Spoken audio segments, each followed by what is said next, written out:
All right, we are live, or I am live. Brandon should be joining us a little bit late, but he will be here. At least that's the plan. But it's been a while, hasn't it? Work harder weekly. Number 19. I feel like we've done more than 19, but that was the last one we had, which was almost a year ago at this point. So time passes. But I completely would not be surprised if nobody's here because we haven't been doing these. I haven't. Hey, looks like we got old Desert Tactical in. Good to see you, sir. We got a package headed your way. um, but yeah, trying to get back into some sort of streaming schedule. I use schedule loosely. I'm just going to be as I get time, just jump back on here because it has been a while. And it's good that I get a chance to get on here. If anybody's around, you guys can ask questions and we can talk about different things. And I'll just, normally blabber about various things going on in the shop and around town. So, I mean, that's kind of what we do with these. I have not gotten to the point where I've done any new videos. I have, obviously, I say this each time, I have different things lined up that I need to film, but I haven't done it. I've been working on a variety of things to just kind of generate more content for the site. I've done a couple write-ups, changed a few things around on the website just to make it a little easier. Hopefully, again, every time I'll change something on the website and it looks good then, and I'll come back later and I just don't know if it's the right thing to do. But if anybody has any input on the website or things that maybe they see that they're not a huge fan of, feel free to shoot me a message. I will, I take suggestions. I don't always implement them, whether it's because of time or just because I don't feel that it's the best, but I do take suggestions. So I do take input there. Like I said, Brandon is on his way. He's running a little bit late, so it's kind of cool to get him back. It has been quite a while since we've had a chance to do one of these. When we were at our full peak weekly, the last time we really got a chance to do this was back right before or right as Deadpool and Wolverine launched. So it's been about a year now. We were going to talk about that. Maybe we'll bring him back. We'll talk about it. It's only been a year now. 320. Boy, that thing is blown up. I don't know if anybody has seen all of the different ranges and stores and places where the 320 is no longer welcome. I honestly did not expect to kind of see the way this has gone. When Glock store dropped their little Facebook store, Instagram story, and they probably put it on Facebook as well about not bringing in 320s. I thought they were just being Glock store. Glock store, I have to say, for all of the different times I've given them crap, I gotta say their social media is pretty decent. And I thought that was kind of them joking around, but I see all of these others kind of doing the same thing, and it makes me wonder, is the 320 on its way out in a very large way? Kind of curious. I did not think that it would get to this point, and this is just the beginning, but where is it going from here? Yeah, Dave. I don't know. I mean, I'm not tired of the news. It's one of those things where it hit a peak a few years back and, kind of fell under the way. And here we are again. We had ammo trouble with the original ones, the M17 and 18 that hit the service. I was hearing about ammo issues that they were running into. different quality issues that the civilian 320 was going through with different slide stops, the chassis itself.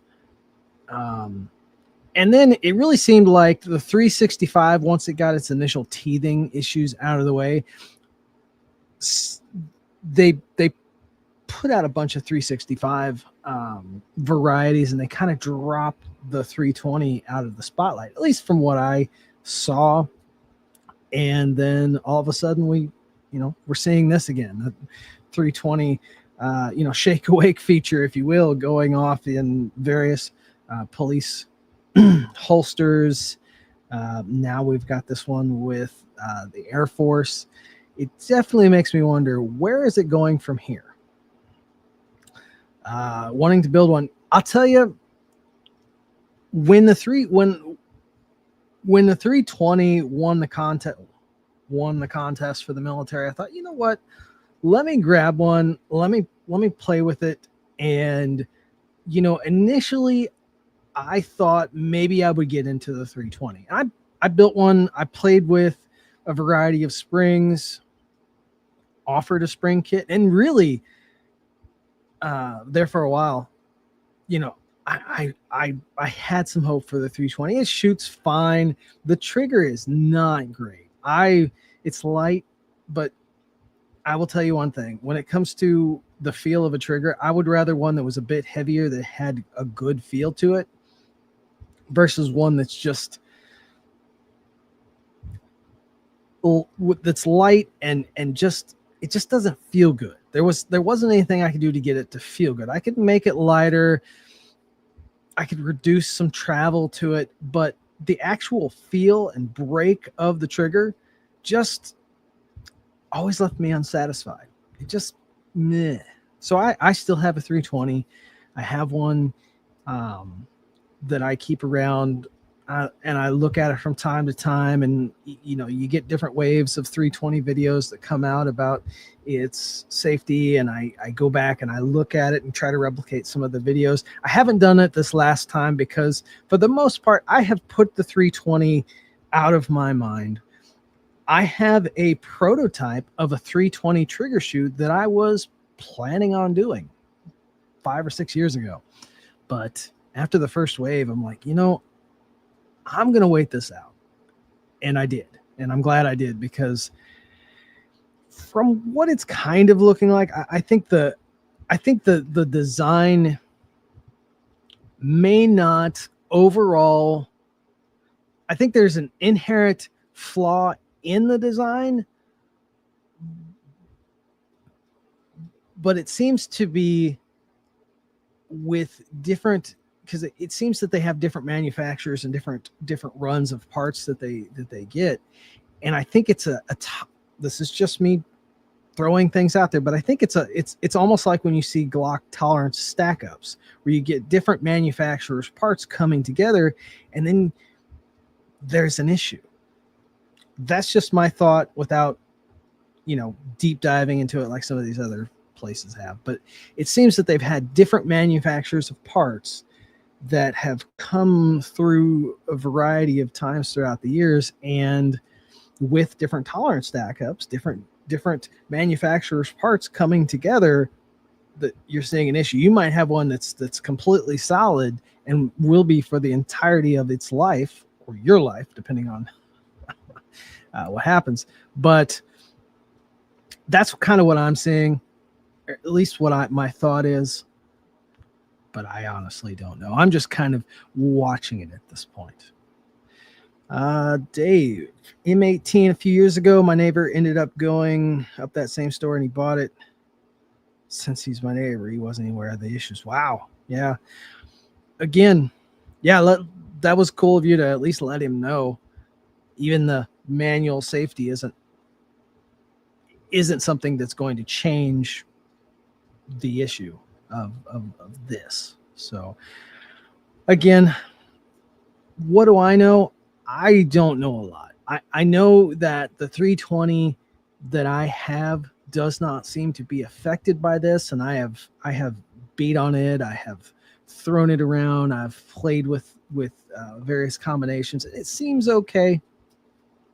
it was never one that I personally planned on carrying, especially as I did not get super deep into the 320. And I'm glad I didn't. I feel bad for some of the guys that are, SIG shops. Most of them really have gone off into the 365 market, which the 365 itself is another one that I picked one up. I had one in the shop for testing, and it just never felt good to me. Again, with the trigger has just always felt to myself. The platform felt kind of cheap, but it did push the micro market.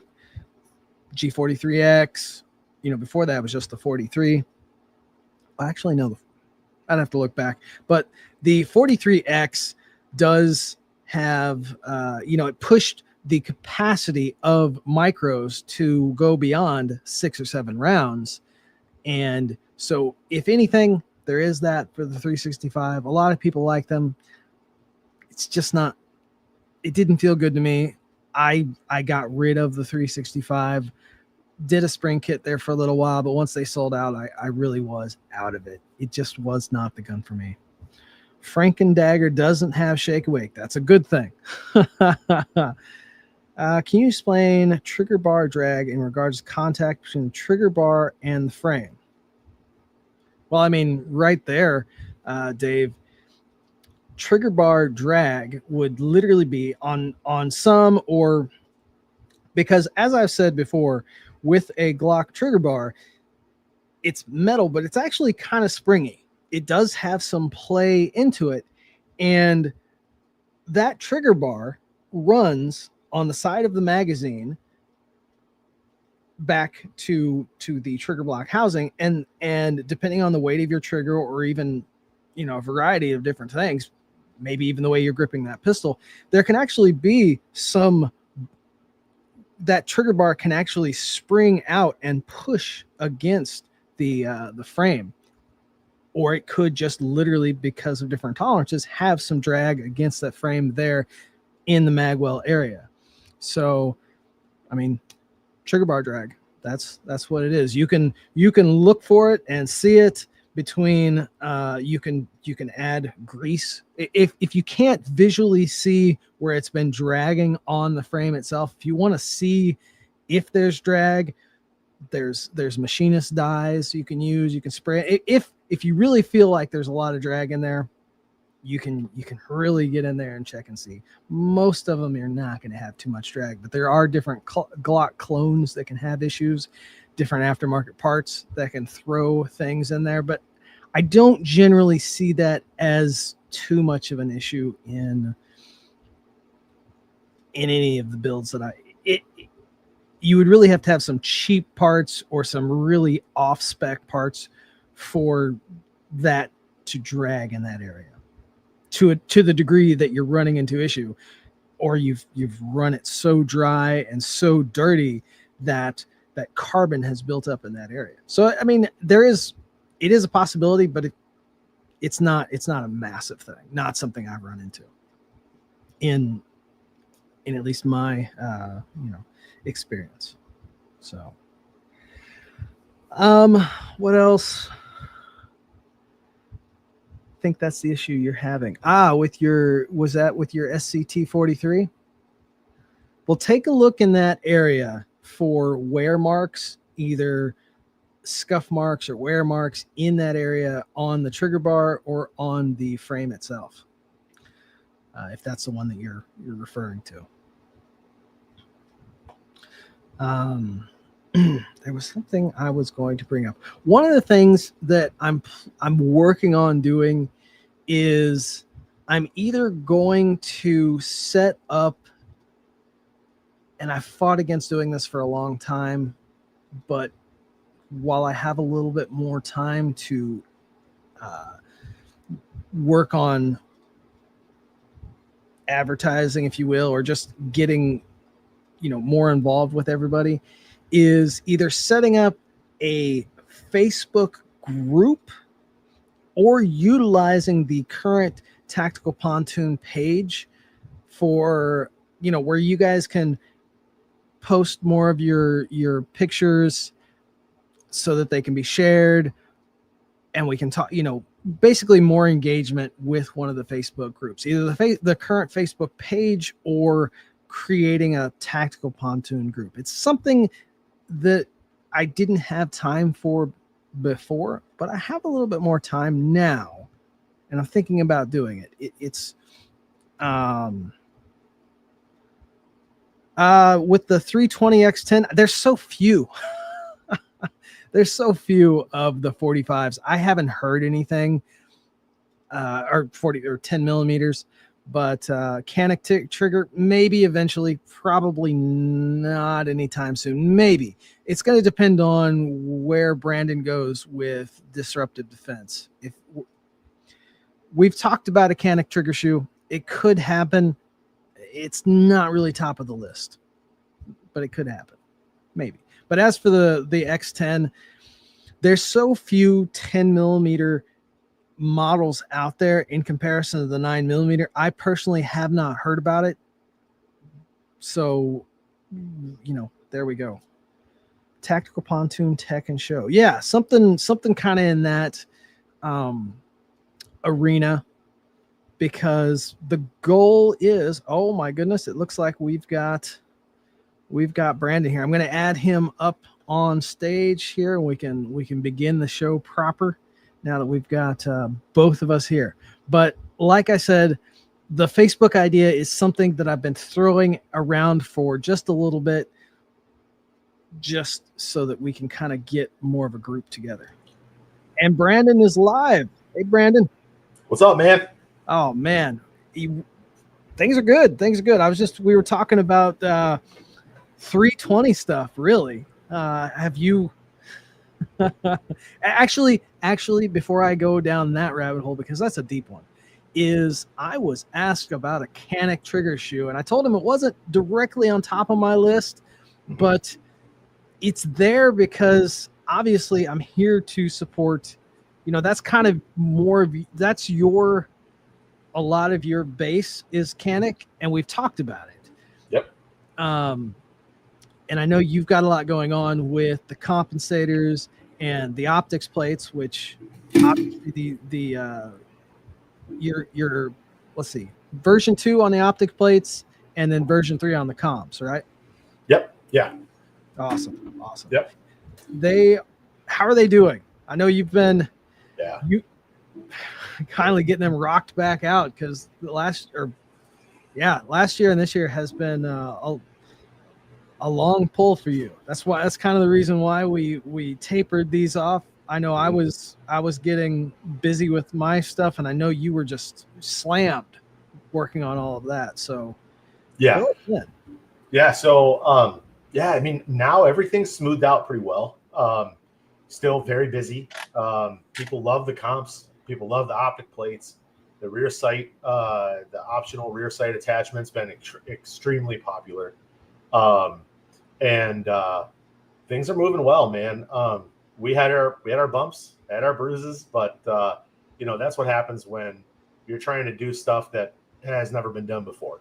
And so what that's all about. So it's like, we took a risk, and I think ultimately it paid off for the customer, and I think it paid off for us. At least I hope it will long term. Mm-hmm. But I'm very proud of them. Both the Gen 2 optic plates and the comps are easily the two of the best products I've ever designed, and the quality of them, and what it best represents what I wanted when we first got started. It was always, how do we get to that point? And now we're here, and things are, like I said, you always envision a straight line to get to that point, but it's got its winds and turns, and so, but we're here now, and that's good. So with where you're at now, because to kind of bring that back around, triggers, how if let's give them some hope, because we know how long it takes to bring something new to market. If we were to put a trigger shoe that both of us work on the design, would it be possible within a year? Yeah, I mean, the basic geometry of the triggers Mm-hmm. is already done. I've already done prototypes on our end to check for safety, check for performance, kind of on a basic level. Yeah. And there's some fine tuning to be done, but a lot of kind of the rough or coarse tuning of it has already been done. Okay. And so, yeah, I mean, I certainly don't see any reason why. I mean, next spring. I mean, I don't want to give anybody any false hope, but I mean, Okay. Well, if because it does. It's a long pull to go from basic, geometry to the finished product. But maybe we'll put that on a. I'm gonna bug you about it, and what I'm gonna do, because I get questions a lot about a variety of platforms, and the Canic is one that I definitely get asked about, and I've put it over here because I know how busy you are. mm-hmm. But I'm gonna bug you about it, and what I'm gonna do is I'm gonna do a little bit of hyping about maybe throwing people your way because of a Canic trigger. So yeah, we're gonna table it as an idea within a year of possibly having a design ready. We'll look at it, and mm-hmm. I'm definitely gonna bug you about it, because now that you've got the comps, a design down, we've got ones on the street. I've got one of the Gen 3 comps. I put it on one of my original Nomad builds from years ago. It looks great on there, even though the lines aren't exactly Glock lines. The finish on that thing is beautiful. The lines of the actual comp itself, because I really don't. I've got an ancient Canic TP9 SF. Is it SF? I thought it was an SA, single action, right? Single action. It's an SA. It's literally old school. So I once that comes back around, I'll update to one of the newer Canics. So Yeah. Okay. Well, we'll table that. That is an option, because I know how busy you are, and you've got a lot of stuff going on when it comes to just producing the amount that you need for comps and the optics plates. But they asked, so I thought I'd toss that one your way. Yeah, I think that in general, what was taking us, what took weeks is now taking, days. And then now what we need to do is make days turn to minutes, and then minutes turn to seconds.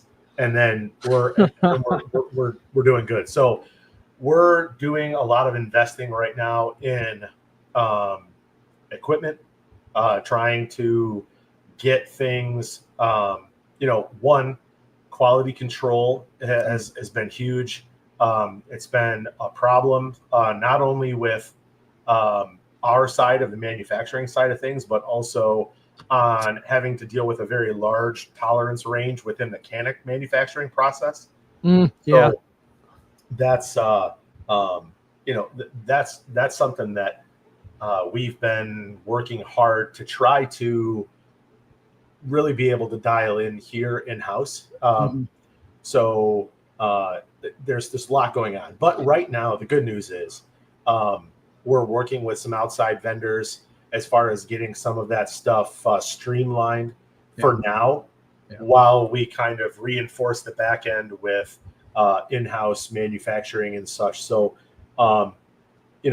instead of, before, where we took that leap, and that leap was, in-house kind of fell flat on the face.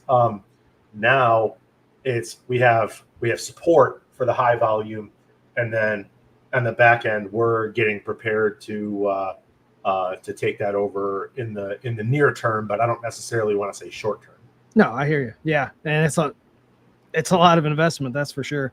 Yeah. I want to grab a couple comments here. Boogie CLT says need help with Serpico performance. Bravo stopper safety. I'm not sure what you're talking about. I know you're talking to the Serpico trigger is a Bravo trigger, but I'm not sure what you mean by stopper safety. Maybe it was a typo. And then It's Lilyhammer probably the 22. firing pin safety plunger. Well, it's just a trigger shoe. Supercoat just does a trigger shoe. So, yeah. And then the Extreme Atom EDC safe use. Well, I don't bypass any of the Glock's trigger safeties when it comes to the Atom EDC. So, I'm going to get to that, Boogie. All of the Glock drop safeties are fully maintained with the Atom EDC. So really, when you're talking about the weight, the safety is really your finger at that point.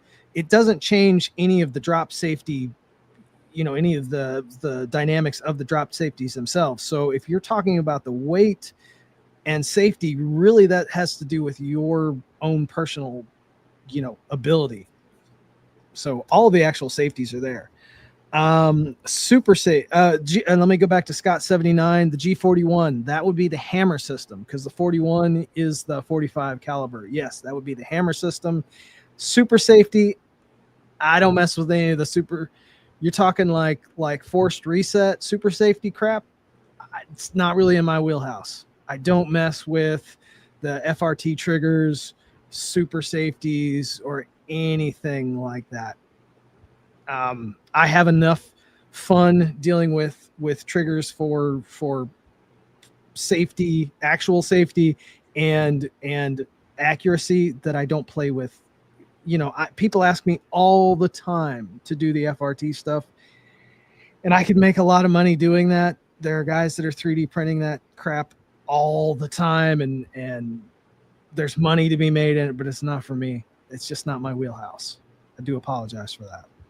But yeah. I mean, who cares about a really short reset when there isn't a reset to be had?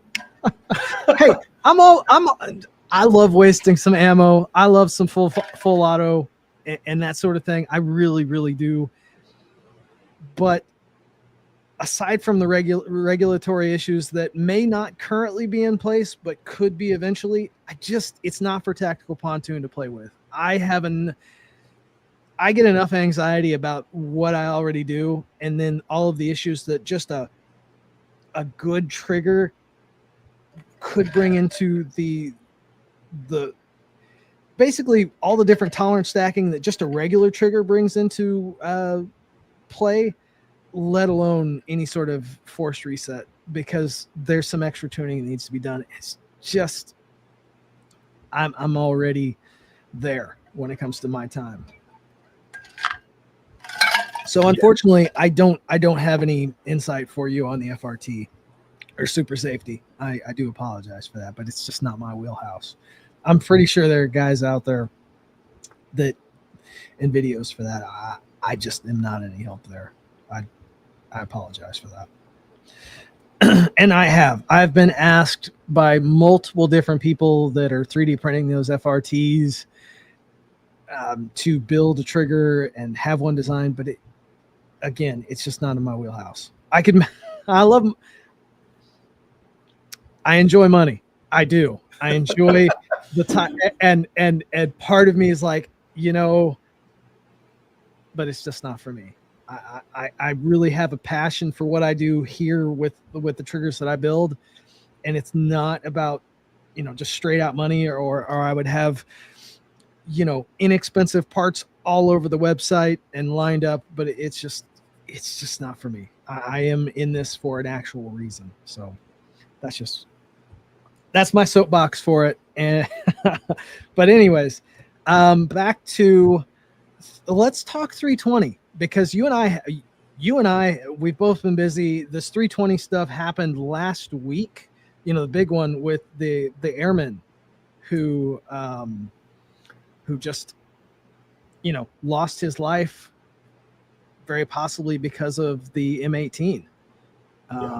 So Yeah, that, we've seen cops over the last few years that have had issues with the 320, and I've heard different things, but this one obviously brings it up to another level. And I just, I don't know. I thought, I wasn't sure where it was going to go, and then you see all these posts from these different these different training facilities, and even Glock store. The first one I saw was from Glock store, just because they come up in my feed on Instagram. Originally, I thought they were kind of joking about not bringing 320s into their store, but you see it all over social media about the 320. Different shops are not allowing them in. They're not doing work on them, not allowing them in training facilities. Yeah. Where do you think this is going to go? I was initially not thinking it was going to go anywhere, but I think the people are finally speaking that. Yeah. I mean, last year I saw a bunch of friends that have classes, courses, whether it be Pistol 1, Pistol 2, or concealed carry courses, or whatever, that it started last year when I started seeing them. Don't bring a 320. Mm-hmm. Don't bring a 320. We won't allow you to qualify with a 320. Then it was starting to come in that a lot of the 320 law enforcement organizations were starting to trade them in and starting to go back to Glocks. And that was, kind of in the fall, I guess, that I started to see those come through pretty heavily. Mm-hmm. And then now it's getting to the point where it really is kind of going through the whole industry. It's like it hit a tipping point where originally it was just kind of outliers, but now it's becoming the thing. And I'm wondering, is this the end for the 320? Like even the the M17 and the M18 in the military. Do you think it's going to get to that point, or do you think SIG's already dug in enough that they'll offer another update package? Yeah, I think that SIG, they've already extended themselves so much that at a minimum they may come out with like a 330 or whatever, like the next step, like a Gen 2 320, mm-hmm. and essentially just swap them all out and take the losses. Yeah. I don't, because I think some of their problems are with their moldings and the way that it's just designed in general. So I think that you can only do so much with what you have, like the form factor of it. Because what I've kind of gathered in the limited research that I've done is because they've had different suppliers over the years of different parts.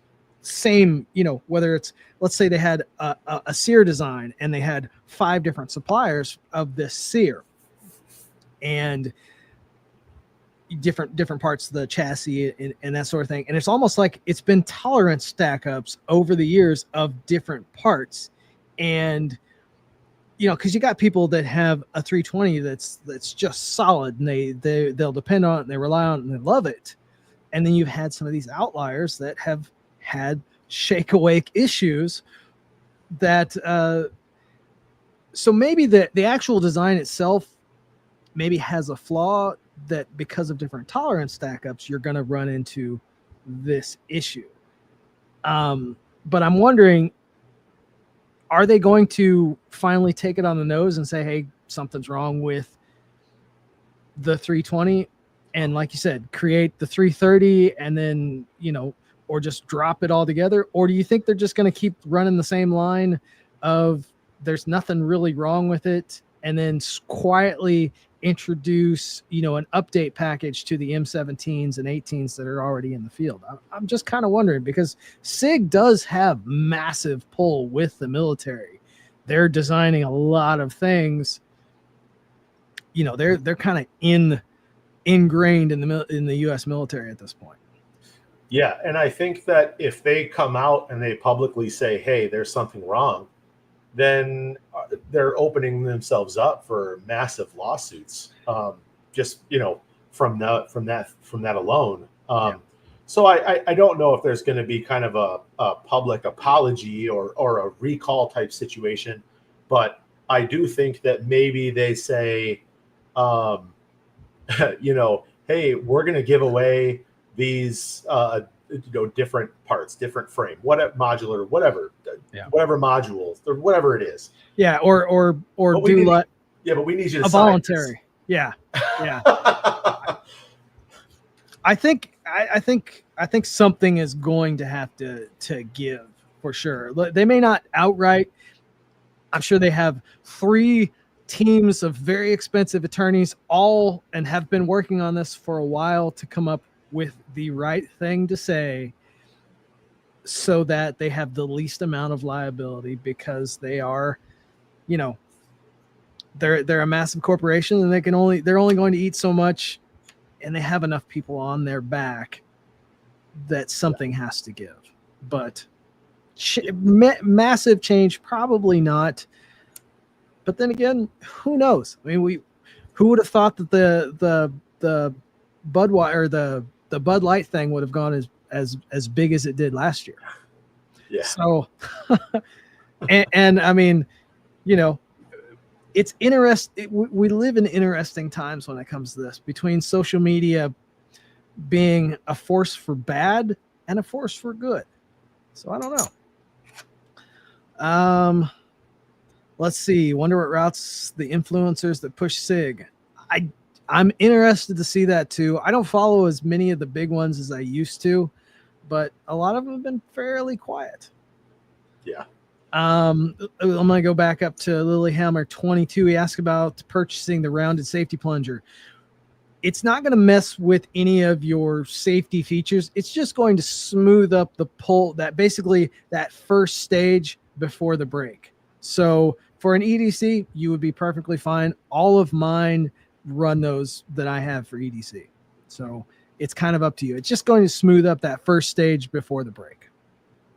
But Peacemaker Chad said, Peacemaker extreme carry for the micro dabber give you over the tune-up kit. Okay. I actually was thinking about doing a full write-up on this for the website, and there is a pretty, I think there's about $100 price difference between the two, and that comes down to the trigger bar and the connector that I use for the extreme carry. The full kit has a Glock, and it changes the entire thing over to a Glock 43X style system, which is superior to the micro dagger. But I do a lot of geometry changes to that trigger bar for a much cleaner break, but probably the star of the show is the reset. You're looking at a 70% difference in the speed of the reset. They're almost incomparable, the difference. The tune-up kit is a great starter, and it's a good place budget-wise, but if you want that next level, the extreme carry is the way to go. Desert Tactical Dave, he can verify. He's played with the extreme carry versus something that's the tune-up, or actually the actual tune-up kit. He's done the write-up and video for the install of the tune-up kit, and he has an extreme carry. He can tell you. Big difference. Zev knockoff trigger and doesn't go into battery until I release the trigger. Could the shoe be causing this? No, probably not. Most likely, you might look at the connector tension itself. There's a little ear that rides up on the slide in the reset cam. A lot of times, your aftermarket connectors will have a slightly longer arm that rides on that cam, and sometimes you just need to either shave about 5 thousandths off that or just let it wear in. So anyways, back to the 320 stuff before we jump off onto something else.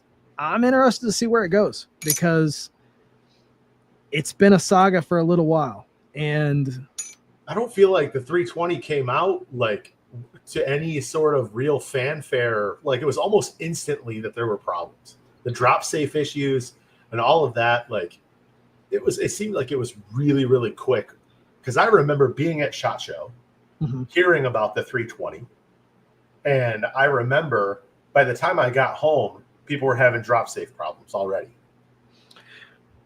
When they came out with that 320, it was their first striker safety or striker pistol that SIG, again, quotes on SIG, because if you haven't watched what SIG was, who they were, and who they are now, you would think, well, this is the people behind the legendary 226. But the reality is the SIG Sauer we have now is a U.S. company, and the German version still exists. It's a weird mess, but the 320 it's almost like a licensing thing. It is mostly. It really seems to be where SIG Sauer is a U.S. company. The ones that created the 320, the 365, all of these military rifles is an American company, and the 320 was an offshoot of the P250, which was a chassis-based system, and it was an enclosed hammer-based pistol. You don't really hear much about it, but they adapted that action for the 320. So, and the 250 was kind of a failed pistol to begin with, and became the 320. They actually used the same module. Yes. Yeah. So I'm wondering if that doesn't have roots into the problem that we're running into now. Yeah, I mean, for me, I'm with Scott. If it says Exeter, New Hampshire, I don't want it. I don't want it. Yeah. 226 is an epic, legendary pistol for a reason. Yeah. These later models, not so much. I can't really talk about the 4311. Anyway, moving on. I have seen the issue that you're talking about with the safety dragging on the frame with the Vex trigger shoe in a variety of pistols. I've corrected a few for people over time, but to not go down a bad road when it comes to that, from what I can tell, the Vex trigger shoe in the last month or two has actually gone to a different manufacturing place. They no longer seem to be built in the same factory as Ranger Proof. It does seem to be they're at a different manufacturer, higher quality manufacturer. So hopefully for that sake, they clear up some of those issues. There were a variety of issues that I helped people with. Anyways, but the 4311, yeah. Mine's better. Exactly. I will leave it at that, but there are a lot of people that are very happy with the 4311. So at this point, James's entry level trigger is like the 8622.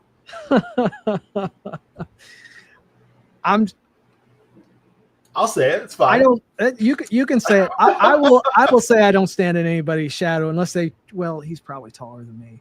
A lot of people are taller than me. That's not a lot, but I don't tend to stand in people's shadows when it comes to the Glock shooters. I don't mean it in a bad way, but you're wider than he is, though. I am wider.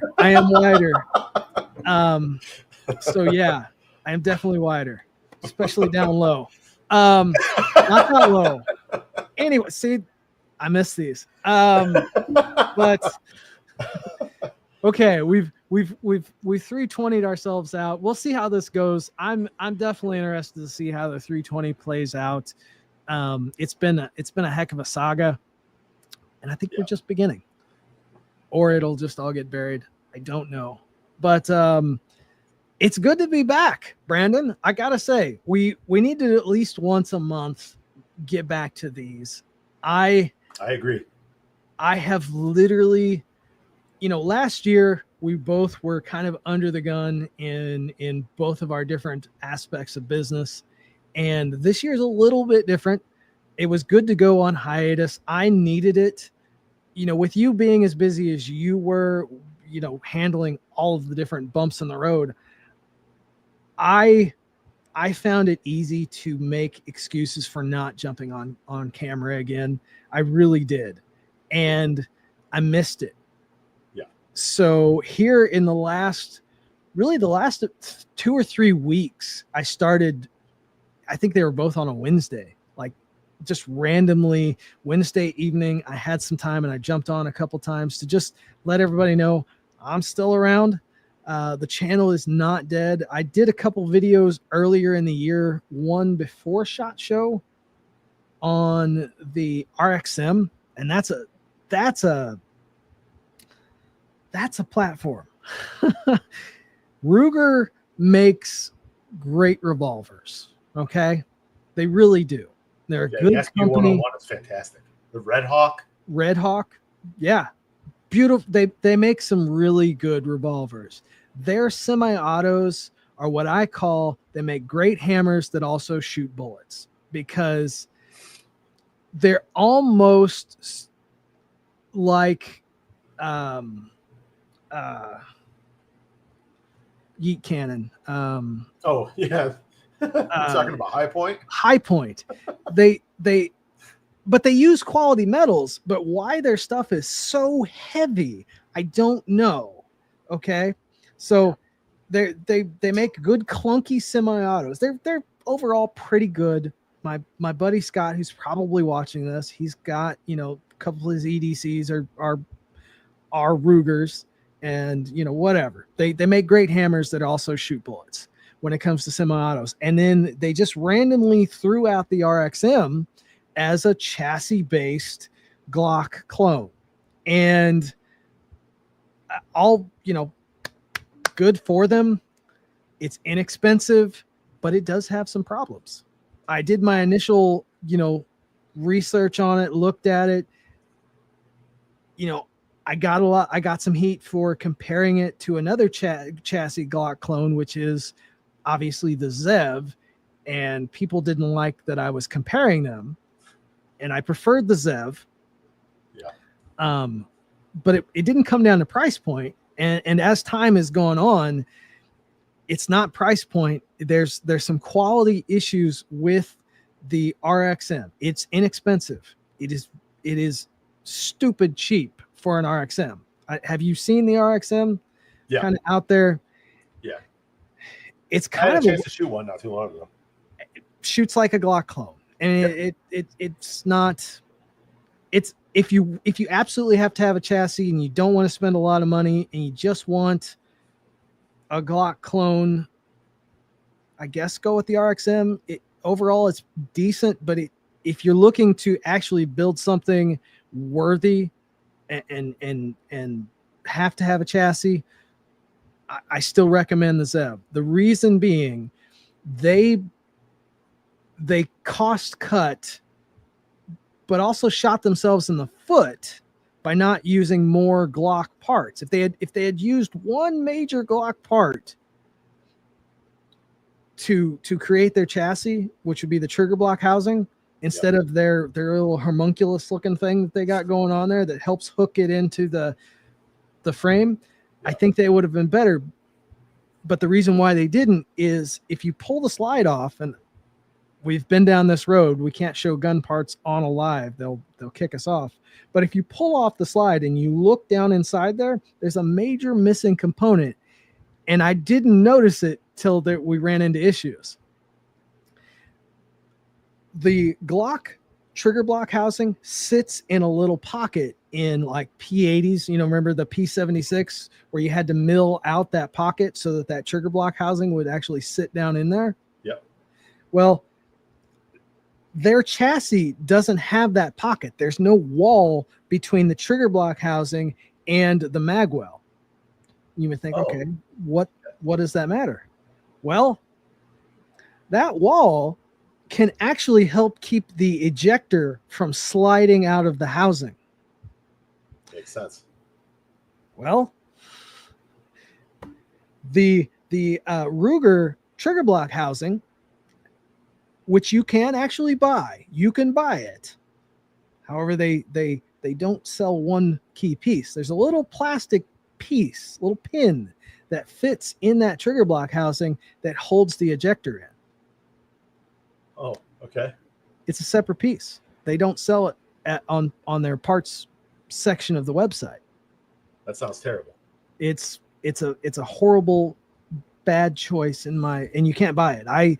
I had planned an entire system around it. I bought a bunch of trigger housings, and we ran into issues where the ejector was walking. I'm like, I've never. How does an ejector walk? And then I'm like, I took a second look. I'm like, oh no, there's no wall there.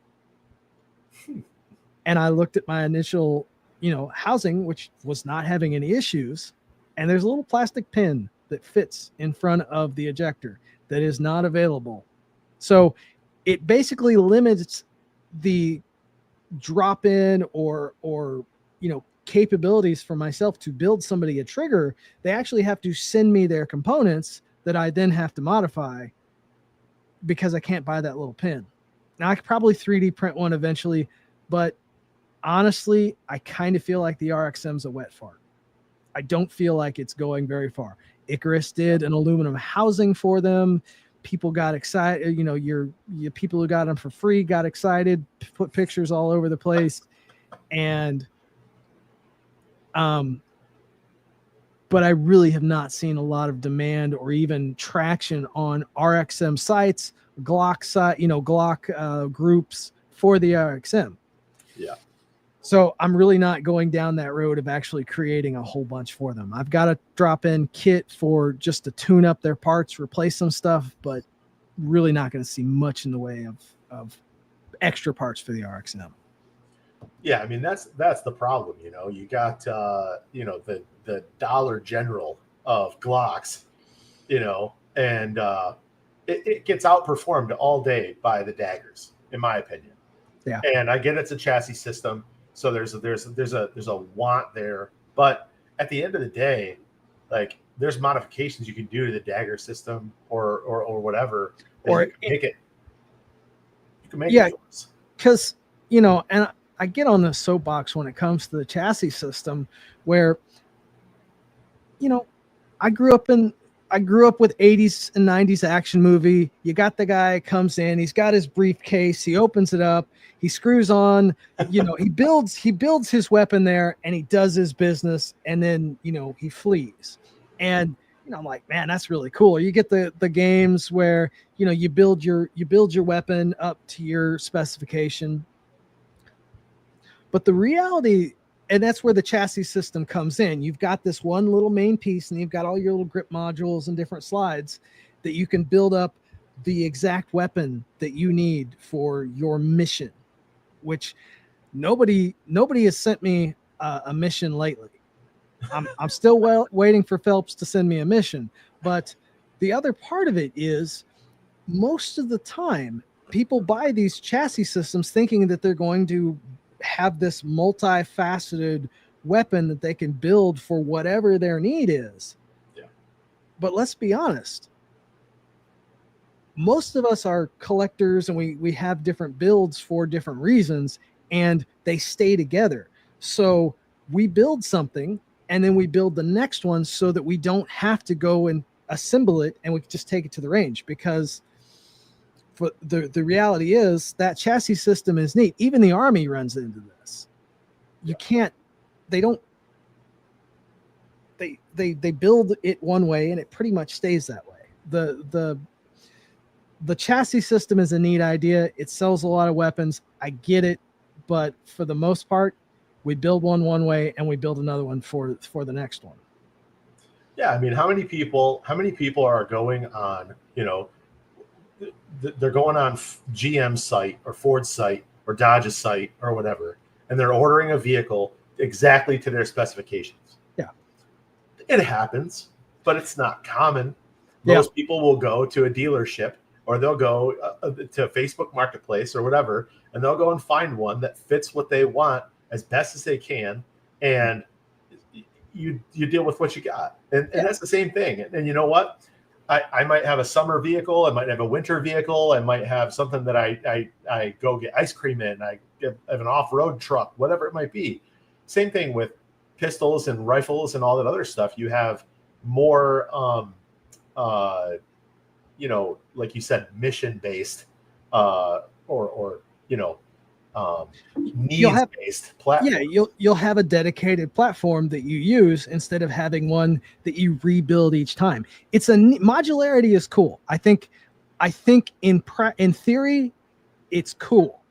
The problem that I have seen both in real life military even, they want modularity, but it never actually works out. You look at the literal battle or ships that the Navy did, that they're basically the idea was to be modular, and they're pretty much phasing all of the different modularity out, and those ships themselves are pretty much gone. Yeah. We all love the idea of modularity, but most of the time it doesn't get the F-35.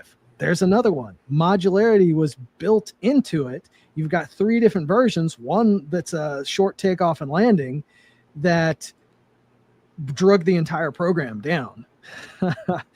And very few places actually use the short takeoff and landing. So I think modularity sells things, but the reality is it doesn't really get used. And I'm all for it. Don't get me wrong. Buy what you want. Have the briefcase with 15 different variations in there with one chassis. I think it's cool, but that's kind of my soapbox when I hear about all of the different, chassis. I'm like, the reality is most of these guys are going to buy 17 different chassis and build 17 different pistols and tell us about how cool their modularity is. I'm going to take a brief moment and I'm going to answer Lillehammer because we've been chatting about 320s and stuff. So yeah, he said originally that he found you on YouTube on a random YouTube review. He said, "I'm hoping your trigger works." I want to address it and say it is absolutely. I'll agree with Dave. Absolutely the best trigger, hands down, bar none. I don't care who you put in the pot. I don't care how much it costs. I don't care how much I don't care what you put into it. Yeah. The Tactical Pontoon trigger systems, all of them in their respective price points, are best in class, bar none. In addition to that, hold on, because I'm on my soapbox. Okay, no, please go ahead. I'll shut up. I'll shut up. So, he typed in best Glock 43X trigger upgrade. That's a smart thing to do. Go look at reviews. Here's the difference. While the competition might have a lot of people who are doing reviews, the people who had the Tactical Pontoon triggers are out shooting their guns. And that's the reality of it. Yeah. We can sit here and talk about how people might go onto a website or something and whatever. I'm going to tell you this. From experience, I've known James for 10 years now almost. And if you go on any Facebook group, if you go on any social media page or whatever and talk to them, the grassroots people, the people who are actually using their firearms, training with them, and regularly shooting rounds are going to say Tactical Pontoon, the best trigger by far. If they haven't tried it, that's the only reason they would say anything else.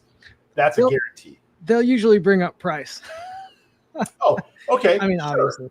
But there's different classes, right? Like, he says, oh, well, if I spend $300 on a trigger, it should fit.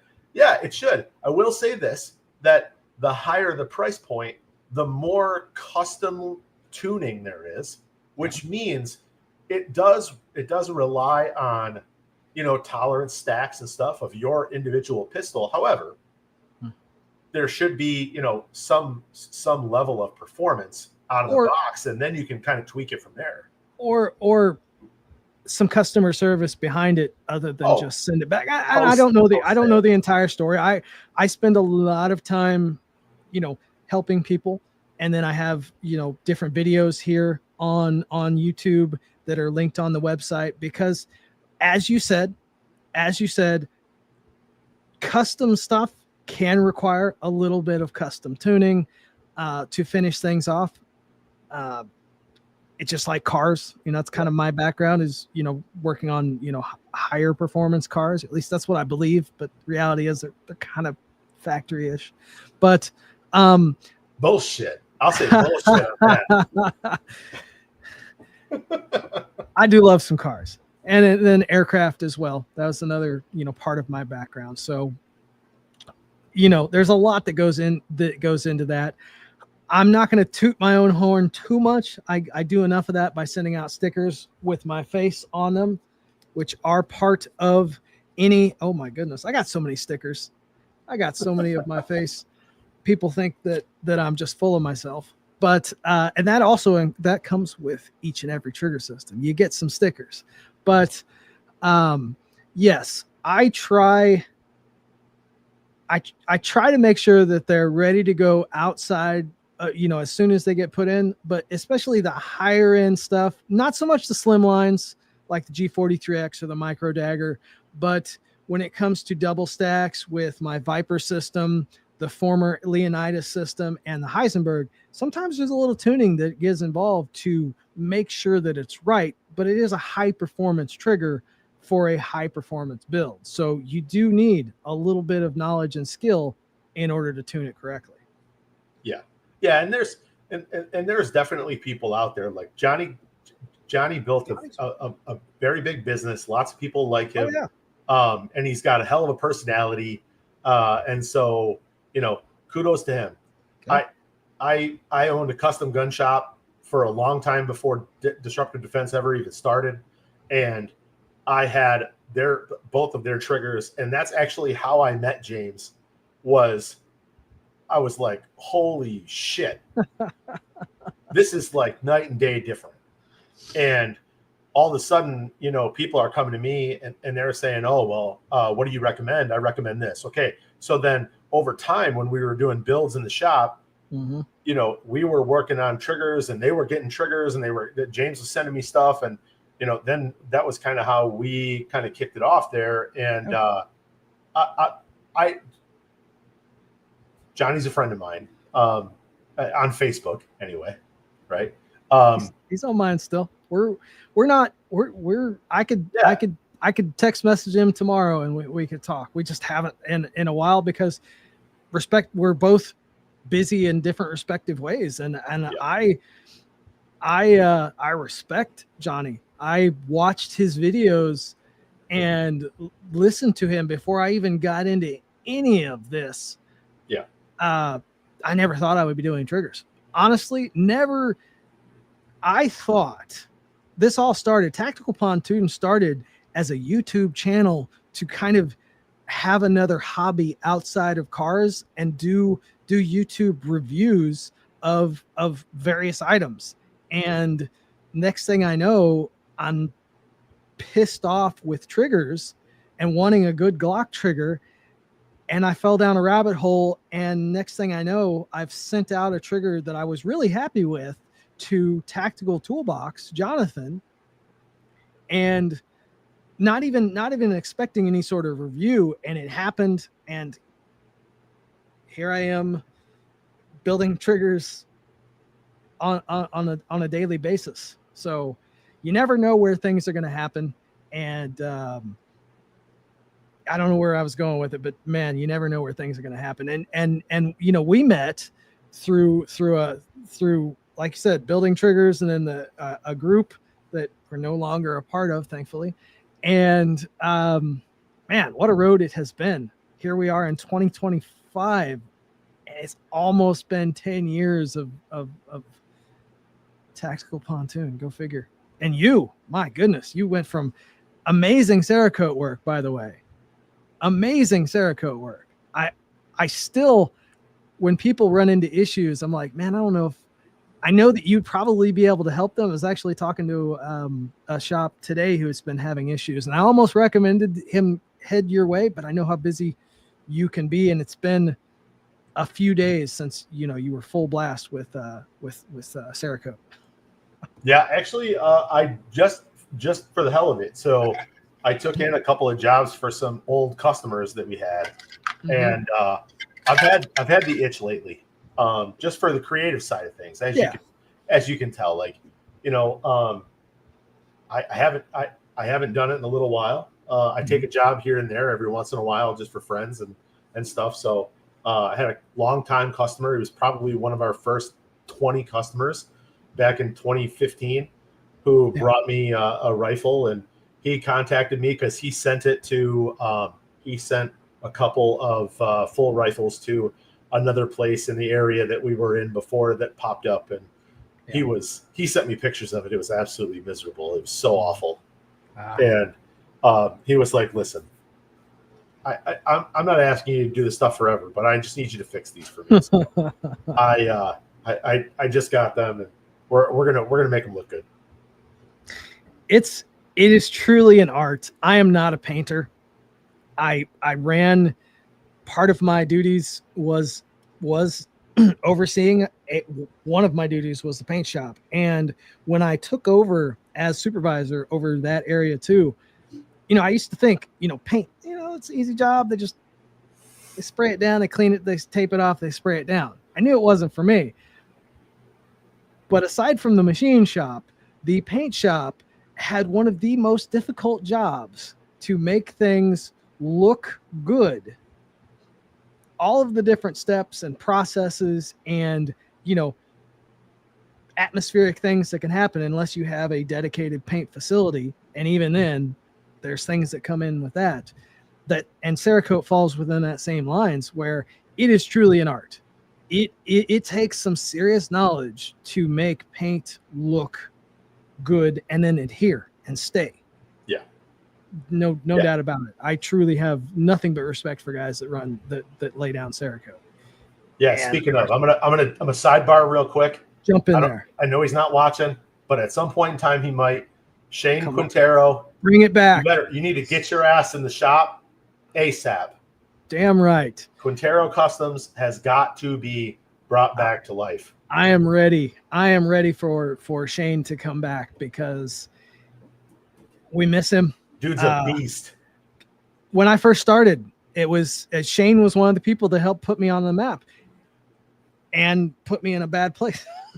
But no, it's okay. I would have been in there. I would have been dragged into that place eventually. Yeah. But I got dragged in by Frank. So okay, well, see, that's his cousin. So. Yeah, exactly. So we'll blame it. But no, Shane, I would love to see Shane come back.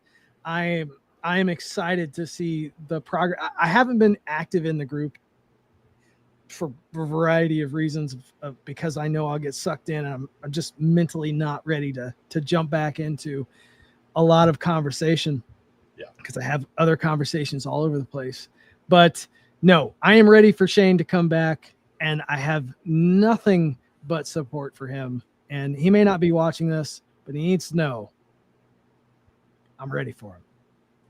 It's a must. I have been trying to convince him to come back forever, and he wants to come back. That's the problem. Yeah. He's just, got married, has a kid, and still works in the oil field. He's absolutely slam packed with everything. Didn't he take on a supervisor position? Or dude, he's like an owner now. He's like an owner operator for something. It's wild. The dude's crazy successful in like everything that he does. He's an absolute monster. He is a beast. There is no doubt about it. I am ready for Shane Quintero to get back in the saddle and produce some stuff. Some of my favorite stuff is from him. Not my favorite stuff anymore because the game has leveled up a little bit. So I want to see him get pushed even farther. So that challenge is out there. There's some good guys. There are some amazing guys out there. Yeah. And he's actually, the stuff that he went through, especially before he left the last time, when it came to setting up a temporary shop and still putting out work that was amazing, is legendary in my mind.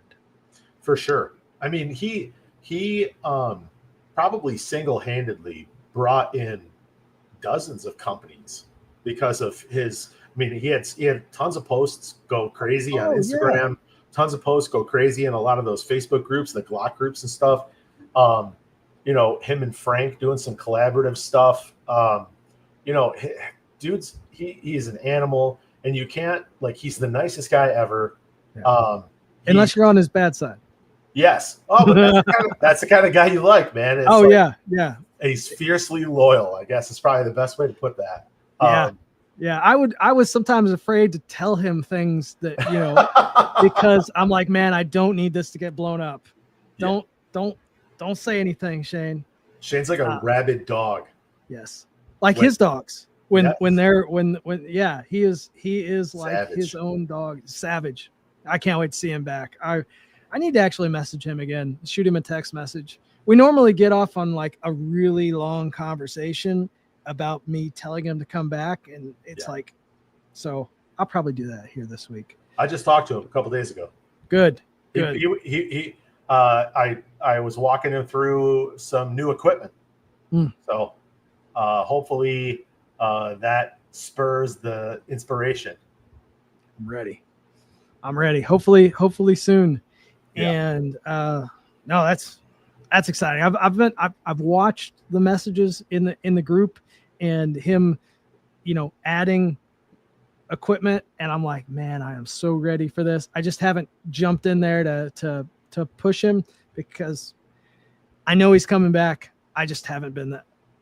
I got a million different things on my end that have been going on that I haven't reached out like I should.